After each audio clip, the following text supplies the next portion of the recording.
نحمده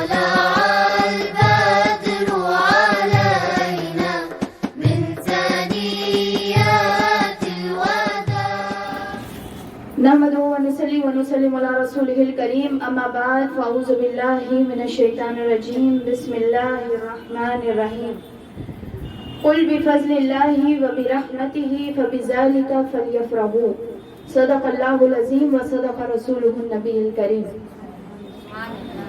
الحمدللہ اللہ رب العزت کا شکر، اس کا احسان آقا صلی اللہ تعالیٰ علیہ وسلم کی نسبت اور ماہ ربیع النور کی برکت اور اس مہینے کی سعادت کہ آج ہم آقا صلی اللہ تعالیٰ علیہ وآلہ وسلم کا جو وجہ تخلیق کائنات ہیں ان کا ذکر کرنے جمع ہوئے ہیں. اللہ کا بے پناہ احسان ہے کہ اللہ تعالیٰ نے ہمیں اپنے محبوب کے ذکر کے لیے منتخب فرمایا ہے، اور اللہ تعالیٰ ہمیں آقا صلی اللہ تعالیٰ علیہ وسلم کو سیرت کی مبارک سیرت کو جاننے کی توفیق عطا فرمائے اور اس سے علم حاصل کرنے کی توفیق عطا فرمائے، آمین. ہم نے جس آیت کی تلاوت کی وہ سورہ یونس کی آیت ہے، اور اللہ تعالیٰ اس میں ارشاد فرماتا ہے کہ فرما دیجئے قل بفضل اللہ، محبوب فرما دیجئے کہ یہ سب کچھ اللہ کی فضل اور رحمت کے باعث ہے، بس مسلمان اللہ کی فضل اور اس کی رحمت پر خوشیاں منایا کریں. تو مسلمانوں کو یہ حکم دیا گیا ہے کہ وہ اللہ تعالیٰ کی نعمت پر، اللہ تعالیٰ کے احسان پر، اللہ تعالیٰ کی رحمت پر، اللہ تعالیٰ کے فضل پر خوشی منایا کریں. اور فضل عظیم آقا صلی اللہ تعالیٰ علیہ وسلم کی ذات ہے. اللہ کی نعمت عظیم، اللہ کا احسان عظیم جو ہے وہ ہمارے لیے سب سے زیادہ آقا صلی اللہ تعالیٰ علیہ وسلم کی ہستی ہے، اور اسی کا ہمیں سب سے زیادہ شکر ادا کرنا چاہیے.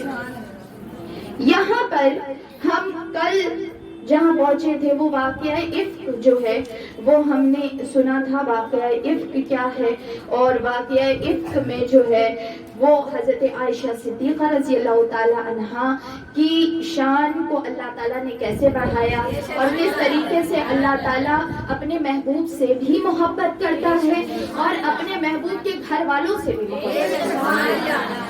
اب یہاں پر آگے ہم دیکھیں گے کہ آگے اور کیا ہوا. آگے کیا ہوا؟ آقا صلی اللہ تعالی علیہ وسلم کی جو زندگی ہے، آقا کی مبارک زندگی، یہ وہ زندگی ہے کہ جس نے بے کسوں کو سہارا دیا ہے، بے بسوں کا جو ایک واحد ذریعہ بنا ہے کہ جس کی وجہ سے ان کی آواز، مظلوموں کی آواز کو جو دبایا جا رہا تھا، آقا صلی اللہ تعالیٰ علیہ وسلم مظلوموں کا، بے کسوں کا، بے بسوں کا، جن کی کوئی نہیں سنتا، ان کا سہارا بن کے آئے تھے، ان کا سہارا بن کے آئے تھے. اور آج تک آقا صلی اللہ تعالیٰ علیہ وسلم ہر بے بس کا سہارا میرے آقا صلی اللہ تعالیٰ علیہ وسلم، جس کی کوئی نہیں سنتا ہے اس کی سننے والے میرے آقا صلی اللہ تعالیٰ علیہ وسلم ہے، جس کا کوئی نہیں ہوتا دنیا میں اس کے میرے آقا صلی اللہ تعالیٰ علیہ وسلم ہے. اور جس کا نہیں ہوتا ہے، جس کے پاس جتنے کم دنیا کے وسائل ہوتے ہیں اور جتنا کم دنیا کی مدد ہوتی ہے، اس کی آقا سب سے زیادہ مدد کیا کرتے ہیں، اس کے اوپر آقا کا کرم زیادہ ہوتا ہے اور نظر زیادہ ہوتی ہے. تو اس معاشرے میں جب آقا صلی اللہ تعالیٰ علیہ وسلم تشریف لے کر آئے تو اس معاشرے میں جو ہے وہ عورتوں کے اوپر بڑا ظلم، عورتیں سب سے زیادہ تنقید کا اور ظلم کا نشانہ تھی، اور عورتوں کے اوپر بڑا ظلم کیا جاتا تھا. عورتوں کو اپنی پراپرٹی سمجھا جاتا تھا، عورتوں کو انسان نہیں سمجھا جاتا تھا، عورتوں کو اپنا استعمال کرنے والا مال سمجھا جاتا تھا، اور عورتوں کو اس طریقے سے ٹریٹ کیا جاتا تھا گویا کہ وہ کوئی استعمال کرنے کی چیز ہے. لیکن آقا صلی اللہ تعالی علیہ وسلم کی جو بعثت ہوئی اور پیغام اسلام جو پھیلا، اللہ کا جو میسج اس دنیا پہ آیا، وہ اس لیے آیا کہ کسی کے اوپر ظلم نہیں ہوگا، کسی کا حق چھینا نہیں جائے گا، کسی کو نیچا نہیں کیا جائے گا، ہر کسی کو اس کی جگہ عطا کی جائے گی، ہر کسی کو عزت دی جائے گی، چاہے وہ مرد ہو چاہے عورت، چاہے وہ جانور کیوں نہ ہو، چاہے وہ پیڑ پودے کیوں نہ ہو، چاہے وہ چرند پرند کیوں نہ ہو، ہر کسی کو اس کا حق ملنا چاہیے۔ اور جو سب کو کے ساتھ بھلائی کرتا ہے، جو سب کے ساتھ اچھا رویہ کرتا ہے، وہ ایک سچا مسلمان ہے۔ ہر ایک اللہ کی مخلوق کے ساتھ جو اچھا سلوک کرے وہ سب سے بہترین مسلمان ہے۔ اور مسلمان ظلم کو ختم کرنے کے لیے، اسلام ظلم کو ختم کرنے کے لیے آیا۔ عورت ایک بڑا مظلوم طبقہ تھی، بڑا مظلوم طبقہ تھی، اور عورت جو ہے وہ واحد اس چیز کا ذریعہ تھی کہ اس سے استعمال کیا جائے، اس سے خوشی حاصل کی جائے، اس سے انٹرٹینمنٹ حاصل کیا جائے، اور باقی اس کی کوئی حیثیت ہے، وہ بول سکتی ہے، اس کی کوئی جگہ ہے، اس کی کوئی عزت ہے، اس کا کوئی مقام ہے، اس کی کوئی عقل ہے، یہ چیزیں مانی نہیں جاتی تھی۔ لیکن آقا صلی اللہ تعالی علیہ وسلم جب اس دنیا میں مبعوث ہوئے، اسی لیے تو آمد مصطفیٰ کی ہم خوشی منائیں، اور ہم کیوں نہ منائیں؟ ہم مسلمان عورتوں کے اوپر احسان ہے، احسان ہے ہمارے آقا کا، جو آج ہمیں اتنی عزت ملی ہے وہ صدقہ مصطفیٰ کی وجہ سے ملی ہے، وہ ذریعہ مصطفیٰ ملی ہے۔ آقا صلی اللہ تعالی علیہ وسلم کا یہ جو کل واقعہ ہم نے بیان کیا، یہ عورتوں کے مرتبے کے لیے بڑا اونچا واقعہ ہے کہ اللہ نے خواتین کی عزت کی حفاظت کے لیے کہ کوئی بھی انسان کسی عورت کے اوپر انگلی نہ اٹھا سکے، کوئی بھی جتنا بھی کچھ کیوں نہ ہو، لیکن کسی عورت کے اوپر تہمت نہ لگا سکے، اس کے لیے اللہ نے قرآن کی آیتیں اتار دی، قرآن کی 10 آیتیں اتار دی، اور اللہ نے سزا بھی مقرر کر دی، اور اللہ نے یہ بھی کہا کہ اگر پھر ایک حکم لیان کا آیا، اور لیان کا مطلب ہوتا ہے کہ اگر کسی عورت کے اوپر اس کا شوہر الزام لگائے، تو وہاں پر بھی شوہر کے الزام لگانے سے اس عورت کے اوپر ظلم نہیں کیا جائے گا، بلکہ اس کی گواہی پیش کرنی ہوگی، اس الزام پہ گواہی پیش کرنی ہوگی، اور اگر گواہی نہیں پیش کی گئی تو پھر اس کے بعد سزا ہوگی، اور اس کا حکومت فیصلہ کرے گی، اس کو دیکھا جائے گا۔ یہ نہیں کہ عورت تمہاری جاگیر ہے اور تم جیسے چاہو استعمال کرو، تم جب چاہو اس کو عزت سے رکھو، جب چاہو الزام لگا دو، جیسے تمہارا مقام اللہ کی نظر میں ہے، اور جیسے تم اللہ کے بندے ہو ویسے یہ بھی اللہ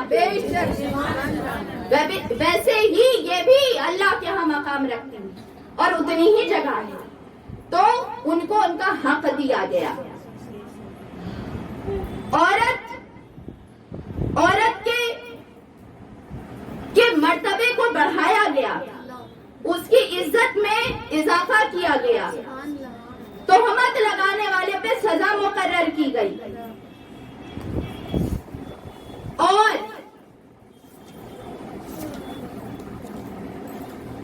مسلمان عورتوں کا یہ مقام ہوا کہ جب صلح حدیبیہ جو ہوا تھا نا، صلح حدیبیہ میں یہ چیز تھی، یہ آپ کو اسی وقت بتا دیا گیا تھا کہ معاہدہ جو طے ہوا تھا اس میں بات یہ تھی جس پہ مسلمان ذرا غصہ ہو گئے تھے، اور آقا صلی اللہ تعالی علیہ وسلم کو بھی وہ بات ناگوار گزری تھی، اور بعد میں جا کے ان لوگوں نے اس چیز کو خود ہی آ کے پلٹ دیا کہ آپ کی طرف کا اگر کوئی ہمارے پاس آئے گا تو ہم نہیں بھیجیں گے، لیکن ہماری طرف کا کوئی آپ کے پاس جائے گا تو آپ کو بھیجنا لازم ہوگا۔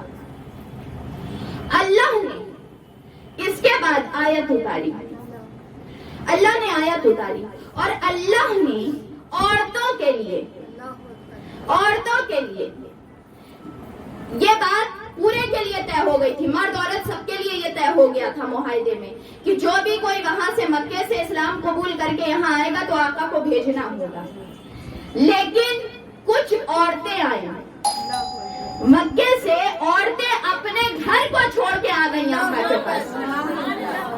سلام ہو ان عورتوں کے اوپر، ان عورتوں کے مرتبہ اور ان عورتوں کی ہمت، ان عورتوں کا اللہ سے محبت کرنا، ان عورتوں کی جانیں ساری، ان عورتوں کی شجاعت اور ان عورتوں کی بہادری. سلام ہو ایسی عظیم عورتوں پہ کہ اپنا گھر چھوڑ کے وہ مکے سے آ گئے، اپنے شوہروں کو چھوڑ کے آ گئے، اپنے باپ کو چھوڑ کے آ گئے، اپنے گھرانے کو چھوڑ کے آ گئے آقا کے پاس. اب جو پیکٹ سائن ہو چکا تھا، معاہدہ، تو اس میں کیا تھا کہ آقا صلی اللہ تعالی علیہ وآلہ وسلم نے جو یہ معاہدہ طے کیا تھا، جب عورتیں آئیں تو آقا صلی اللہ تعالی علیہ وسلم کو اب اللہ کی طرف لوٹانے کی بات تھی. اللہ نے آیت اتاری، قرآن کی آیت اتری کہ اے ایمان والوں، جب تمہارے پاس، سورہ ممتحنہ، اے ایمان والوں جب تمہارے پاس مسلمان عورتیں جو اپنے کو صاحب ایمان کہتی ہیں ہجرت کر کے آئے تو ان کو جگہ دو، ان کو جگہ دو اور ان کو واپس نہ لوٹاؤ.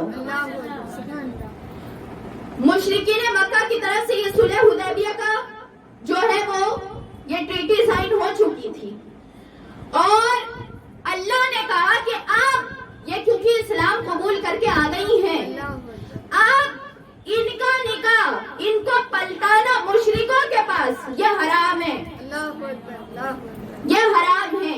ہاں مرد آئیں گے تو واپس کر دیجئے گا، لیکن اگر عورتیں آئیں تو واپس نہ کریے. اللہ کتنا رحم کرنے والا ہے. یہ ہے عورتوں کا مقام اسلام میں کہ وہ جو عورتیں آئیں، آقا صلی اللہ تعالی علیہ وسلم، اللہ نے یہ کہا کہ ان عورتوں کو پہلی بات یہ کہہ دیا کہ ان کو واپس نہ کیا جائے، لیکن دوسری چیز یہ کہی کہ ان کو لیکن جانچا جائے، ان کو جانچا جائے کہ وہ کس نیت سے آئی ہیں، ایمان کے لیے آئی ہیں یا کسی اور وجہ سے آئی ہیں. کسی اور وجہ سے تو نہیں، اگر کسی اور وجہ سے آئی ہیں، اگر کوئی اور وجہ ہے تو ان کو واپس کر دیا جائے گا. لیکن اگر صرف اور صرف محبوب آپ کی محبت میں آئی ہیں، اسلام کی محبت میں آئی ہیں، اسلام کو اپنے دل میں راسخ کرنے کے لیے آئی ہیں، دین کی خدمت کے لیے آئی ہیں، تو پھر انہیں واپس نہیں کیا جائے گا، ان کو واپس نہیں کیا جا سکتا. اور اللہ تعالیٰ نے یہ احکام اتار دیا کہ مومن عورتوں کا نکاح مشرک مردوں سے نہیں کیا جائے گا، نہیں کیا جائے گا، نہیں ہو سکتا ان کا نکاح. اور آقا صلی اللہ تعالی علیہ وسلم کو اللہ نے یہ وہ وحی میں حکم دیا کہ ان عورتوں کا آپ مسلمانوں سے نکاح کروائیں، مسلمانوں سے نکاح کروائیں اور ان کو واپس نہ کریں. یہ ہے اسلام میں عورت کا مقام، یہ ہے وہ حق جو اسلام عورت کو دیتا ہے. اسلام عورت کو در بدر نہیں پھراتا، اسلام عورت کو کسی کے ہاتھ میں ذلیل ہونے نہیں دیتا. اسلام اپنی عورتوں کی عزت کا محافظ ہے. اسلام ہر مسلمان عورت کی حفاظت کرتا ہے اور ان کو کسی کے بھی ہاتھ میں دینا اسلام کو گوارا نہیں، میرے خدا کو گوارا نہیں، میرے اللہ کو اور میرے آقا کو گوارا نہیں. یہ آیت جب نازل ہوئی تو حضرت عمر رضی اللہ تعالیٰ عنہ، حضرت عمر رضی اللہ تعالیٰ عنہ کی بیوی تھی جو قبول اسلام سے پہلے سے وہ بیوی تھی، لیکن ان کی بیوی نے اسلام قبول نہیں کیا تھا، لیکن وہ آ گئی تھی، وہ آ گئی تھی یہاں پہ حضرت عمر کے ساتھ. تو جب یہ بات نازل ہوئی تو حضرت عمر رضی اللہ تعالیٰ عنہ نے اپنی بیوی کو طلاق دے دیا، طلاق دے دیا، اور ان کی بیوی جو ہے وہ واپس کافروں کی طرف چلی گئی، اور انہوں نے جو ہے وہ ابو سفیان کے بیٹے معاویہ سے نکاح کیا اور ان کی شادی وہاں ہو گئی۔ ابھی وہ ایمان قبول نہیں کیا تھا، بعد میں انہوں نے بھی ایمان قبول کیا تھا فتح مکہ کے بعد، وہ ابو سفیان اور معاویہ، حضرت معاویہ نے، انہوں نے بھی قبول کیا تھا، لیکن اس ٹائم تک قبول اسلام نہیں کیا تھا، تو یہ واپس چلی گئی۔ تو دیکھیں کچھ عورتیں وہاں سے ادھر آ گئی اور کچھ عورتیں یہاں سے ادھر چلی گئی۔ یہ اللہ کی قسمت ہوتی ہے، اللہ کی بنائی ہوئی قسمت ہوتی ہے۔ اللہ تعالیٰ ہمیں نیک لوگوں میں شامل، نیک لوگوں میں شامل فرمائے، ایمان والوں میں شامل فرمائے۔ اسلام رسم رواج کو ختم کرنے آیا تھا، اسلام میں رسم رواج کو ختم کیا گیا، اور وہ رسم رواج خاص طور پہ جو کسی کو تکلیف دینے والے ہوں، وہ رسم رواج جس سے معاشرے میں بے حیائی پھیلے، وہ رسم رواج جس سے معاشرے میں جاہلیت پھیلے، اس رسم رواج سے اسلام میں قانون، یہ جو سال تھا نا، یہ آقا نے جو صلح حدیبیہ کیا تھا، یہ چند سال جو آقا نے جنگ کو روک کے رکھا تھا، اور ادھر سے یہ مسلمانوں کی خاص طور پہ آقا نے اتنے سالوں میں توجہ دی، ان کی تربیت کی، ان کو اسلام کے ایک ایک احکامات پہ عمل کروایا گیا، اور وہاں سے کیونکہ تھوڑی سی ریلیف ملی تھی تو اور پختگی سے اسلام کا طریقہ رائج کیا گیا، اور اس میں رسم کا خاتمہ کیا گیا، وہ رسم جس میں بے حیائی ہو، وہ رسم جس میں مرد عورت ایک ساتھ ہوں، جس رسم رواج میں مرد عورت کا پردہ نہ رہے، وہ رسم رواج ختم کر دیے گئے، اور آقا نے کہا ایسے بے حیائی والے رسم رواج کو قلعدم کیا جاتا ہے، ختم کیا جاتا ہے۔ اسلام ان چیزوں کو ختم کرنے آیا ہے، اسلام ایک صاف شفاف معاشرہ دینے آیا ہے، ایک پاکیزگی والا معاشرہ، جہاں ہر کسی کا دل صاف ہو، ہر کسی کے اندر نور ہو، ہر کسی کے اندر شرافت ہو، ہر کسی کے اندر اچھائی ہو، وہ معاشرہ ہونا چاہیے، وہ معاشرہ ہونا چاہیے۔ اور پھر اصلاح ہوئی، مسلمانوں کی اصلاح آقا صلی اللہ تعالیٰ علیہ وسلم نے کی، اور پھر کیا ہوا، پھر آقا نے دوسرے ملکوں پہ خط لکھا، دوسرے ملکوں کو خط لکھا، دعوت حق۔ آقا صلی اللہ تعالیٰ علیہ وسلم رحمت للعالمین بناتے ہیں، اور قرآن سارے عالم کے لیے ہدایت، ہدی للعالمین، سارے عالم کے لیے ہدایت ہے۔ تو قرآن کا پیغام صرف، اور اسلام کا پیغام صرف عرب والوں کے لیے تو تھا نہیں، سب کے لیے تھا، اور آقا کو سب کچھ اپنی زندگی میں کرنا تھا۔ تو آقا نے پھر اس کے بعد خط لکھے، آقا نے اپنے صحابیوں کو بلایا اور خط لکھوائے، ایک ایک ملک کے حکمران کے نام، سارے جتنے دنیا میں حکمران تھے ان سبوں کو خط پہنچا کہ تم اسلام قبول کرو۔ نعرہ تکبیر، نعرہ رسالت، نعرہ رسالت، نعرہ حیدری۔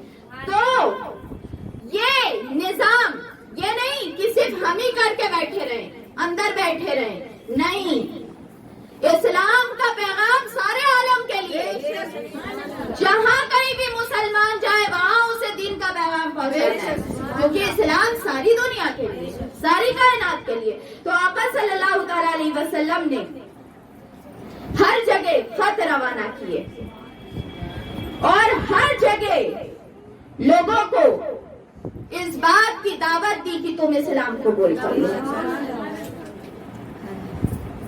صحابیوں کو منتخب کیا گیا، 6 صحابی، ان میں سے حضرت حاتب، حضرت شجاع، حضرت وحیہ، حضرت عمر، حضرت عبداللہ، حضرت عمر بن امیہ رضی اللہ تعالی عنہم، ان کو ان 6 صحابیوں کو منتخب کیا گیا اور 6 کو 6 ڈائریکشنز پہ بھیج دیا گیا خط لکھ کے. آقا صلی اللہ تعالیٰ علیہ وسلم نے وہ خط لکھا ہے. آج بھی وہ خط موجود ہے. آج بھی میوزیم میں وہ خط موجود ہے اور وہ آقا کی مہر کے ساتھ موجود ہے. مہر نبوت جو آقا کی انگوٹھی پہ تھی، جو آقا کی انگوٹھی پہ مہر تھی، اور آقا نے اپنی انگوٹھی کو بنائی تھی مہر لگانے کے لیے، مہر لگانے کے لیے، جس میں محمد اللہ اور رسول لکھا ہوا تھا. تو وہ مہر آقا لگاتے تھے اور آج بھی وہ خط موجود ہے وہ خط جو بھیجے گئے ہر جگہ. اور بھی بہت سارے صحابی تھے جن کو بھیجا گیا، لیکن یہ جو تھے وہ بڑے بڑے جن کو منتخب کیا گیا اور الگ الگ ڈائریکشنز پہ روانہ کیا گیا. مصر میں خط روانہ کیا گیا، عزیز مصر کو، مصر کے حکمران کو خط روانہ کیا گیا. حضرت حاتب رضی اللہ تعالیٰ عنہ وہاں گئے اور ایک خط آقا صلی اللہ علیہ وسلم، مکوکس نام تھا وہاں کے بادشاہ کا، جس کو خط دیا گیا. اب خط میں کیا لکھا؟ سب سے پہلے بسم اللہ الرحمن الرحیم. یہ پہلی بار بسم اللہ سب تک پہنچ رہا تھا. آج بسم اللہ پورے میں ہے، لیکن یہ پہلی بار بسم اللہ ہر جگہ پڑھا جا رہا تھا. بسم اللہ الرحمن الرحیم. ایک اسلام کی روشنی پھیل رہی ہے، اسلام کا عروج ہو رہا تھا. دنیا کے الگ الگ جگہوں پہ اسلام کو انٹروڈیوس کروایا جا رہا تھا. خط میں آقا نے سب سے پہلے بسم اللہ الرحمن الرحیم لکھا. اور پھر کیا وہ خط رہا ہوگا؟ وہ کاغذ کیسا رہا ہوگا؟ وہ قلم کیسا رہا ہوگا؟ اور اس خط کا مفہوم لکھا تھا خط میں کہ یہ خط محمد جو کہ اللہ کے بندے اور رسول ہیں، ان کی طرف سے مکوکس والی مصر کے نام. سوچیں، بادشاہ اسلام خط دے رہا ہے، خط دے رہا ہے اور حکم دے رہا ہے کہ میں آیا ہوں کائنات کا سلطان، میں آیا ہوں، میری حکومت کو مان لو، نہیں تو پھر تمہاری ہلاکت ہو جائے گی. اور آقا نے یہ لکھا کہ مکوکس کے نام، اس پر سلامتی ہو جس نے ہدایت کی اتباع کی. یہ نہیں کہا کہ تم پر سلامتی ہو. ہمارے یہاں کیا ہوتا ہے نا، جو بادشاہوں سے اگر بات ہوتی ہے، ذرا بڑے پیسے والوں سے بات ہو تو بڑا ہی دب کے بات کیا جاتا ہے، کیونکہ بڑے لوگ ہیں نا، بڑے لوگوں سے بات کرنے کا بڑا پروٹوکول ہوتا ہے، جی حضور، ہاں حضور کر کے بات کیا جاتا ہے. لیکن آقا نے کیا سکھایا ہے؟ آقا نے سکھایا عزت اس کی جو دین کو مانے، مرتبہ اس کا جو اسلام کا چاہے. ہمارے یہاں ہمارے آقا نے سکھایا کہ مرتبہ اس کو دیا جائے گا چاہے وہ بلال کی طرح حبشی غلام لے جائے، اس کو آقا مرتبہ دیں گے. لیکن کوئی بادشاہ ہو اسلام کو نہ مانتا ہو تو اس کی جی حضوری نہیں کی جائے گی. آقا نے کہا سلامتی ہو اس پر جس نے ہدایت قبول کی. یہ نہیں کہا کہ آپ کو سلام، آپ کو نہیں سلام، اگر آپ نے ہدایت قبول کی تب سلامتی مل جائے گی آپ کو. میں تمہیں قبول اسلام کی دعوت دیتا ہوں، اسلام قبول کر لو، سلامت رہو گے. اللہ تعالیٰ تمہیں 2 جہاں کا اجر عطا فرمائے گا. اور اگر تم نے روگردانی کی تو مصر کا گناہ، مصر والوں کا گناہ تمہارے سر پر. اے اہل کتاب، وہ لوگ کتاب والے تھے، یعنی ان کے اوپر آسمانی کتابیں، عیسائی تھے، آسمانی کتابیں نازل ہوئی تھی. کہا اے اہل کتاب آؤ اسی بات کی طرف جو ہمارے اور تمہارے درمیان مشترک یعنی ایک ہے، وہ یہ ہے کہ ہم ایک خدا کی عبادت کریں اور کسی کو اس کا شریک نہ ٹھہرائیں، اور ہم میں سے کوئی ایک دوسرے کو اللہ کے سوا رب نہ بنائے۔ پھر اگر وہ روگردانی کرے تو کہہ دو کہ وہ گواہ ہے، گواہ ہو جاؤ کہ ہم نے تمہیں اللہ کا پیغام پہنچا دیا۔ گواہ ہو جاؤ، اور آقا نے گواہ بھی کہہ دیا کہ گواہ ہو جاؤ، یہ بات نہ کہنا کہ میں نے پیغام نہیں پہنچایا ہے۔ یا رسول اللہ، یا رسول اللہ، یا رسول اللہ، یا علی۔ عزیز مصر نے جب یہ خط پڑھا، اس خط پر بڑا غور کیا، اس نے دیکھا خط کو غور سے دیکھا، اس کو سمجھا، اور اس نے کہا کہ میں ایک خط دیتا ہوں، وہ جا کے دے دینا۔ حضرت حاتب کو خط دے کر بھیجا، اور اس خط میں لکھا تھا کہ آپ کا خط میں نے پڑھا اور مفہوم اور مطلب سمجھا، اور جس چیز کی جانب آپ دعوت دی گئی ہے، اس سے قبل میں اتنا ضرور جانتا تھا کہ ایک پیغمبر کا ظہور ہونے والا ہے، لیکن میرا خیال یہ تھا کہ وہ ملک شام میں مبعوث ہوں گے۔ میں نے آپ کے سفیر کی، یعنی جو آئے تھے خط لے کے، ان کی تکریم کی ہے، اور میں نے کچھ تحفے اور تحائف بھیجے ہیں۔ ہاں، جہاں تک ایمان قبول کرنے کی بات ہے وہ فی الحال میں نہیں کر سکتا۔ یہ آقا صلی اللہ تعالی علیہ وسلم کو خط، اس نے یہ کہہ دیا، یہ کہا کہ جو ہے میں نے پڑھا ہے کہ آپ کا ظہور ہونے والا ہے، لیکن میرا خیال یہ تھا کہ جو ظہور ہونے والا ہے پیغمبر کا، وہ شام سے آئیں گے، کیونکہ شام وہ سرزمین تھی جہاں پہ کافی پیغمبر آ چکے تھے پہلے سے، لیکن آقا جس سرزمین پہ آئے وہ آقا کی منفرد سرزمین تھی، اور کیسے کوئی اور آ سکتا تھا؟ آقا میرے جدا گانا ہے، آقا کی مثل کوئی نہیں ہے، آقا کو الگ بنانا تھا، اسی لیے تو ان کو ہر اعتبار سے الگ رکھا گیا۔ اس لیے اس نے کہا کہ ہمیں یہ لگتا تھا کہ شام میں ظہور ہوگا، اس لیے میں قبول نہیں کر پا رہا ہوں، ویسے میں تعظیم کرتا ہوں، اور اس نے کچھ تحفے تحائف بھی بھیجے۔ پھر شام کی طرف، شام کے بادشاہ کے، یہ مصر کا بادشاہ تھا، شام کی طرف دعوت لے کر مکتوب گیا، اور رئیس شام کو خط دیا گیا، شام کو خط دیا گیا، اور اس میں یہ لکھا تھا کہ اگر تم اسلام قبول نہیں کرو گے تو تمہاری حکومت تمہارے ہاتھ سے نکل جائے گی۔ آقا نے یہ کہہ دیا تھا کہ خدا واحد پر ایمان لانے کی دعوت دی، خدا واحد پر ایمان لانے کی دعوت دی، اور پھر کہا کہ اگر تم نے نہیں مانا تو تمہاری حکومت تم سے چھین لی جائے گی۔ اب جو شام کا والی تھا، جو شام کا، اب بادشاہ لوگ تو تھے ہی اکڑے ہوئے، اس وقت وہ دور ہی تھا ظلم والا، جہاں پہ ظلم ہی ظلم تھا، وہ دور ہی ایسا تھا۔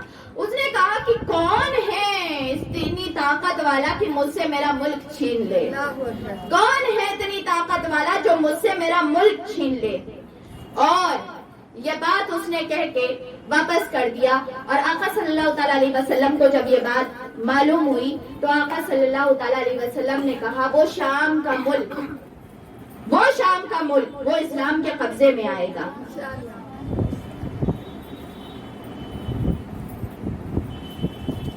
اور مہمات پھر آخر میں جب آقا صلی اللہ تعالی علیہ وسلم کے دور ہی میں جب غزوہ موتا اور غزوہ تبوک فتح مکہ کے بعد ہوئی تو شام کا وہ علاقہ آقا کی زندگی میں جو اس نے کہا تھا کہ کون لے لے گا آقا نے اپنی زندگی میں لے کے بتا دیا کہ لے لیا۔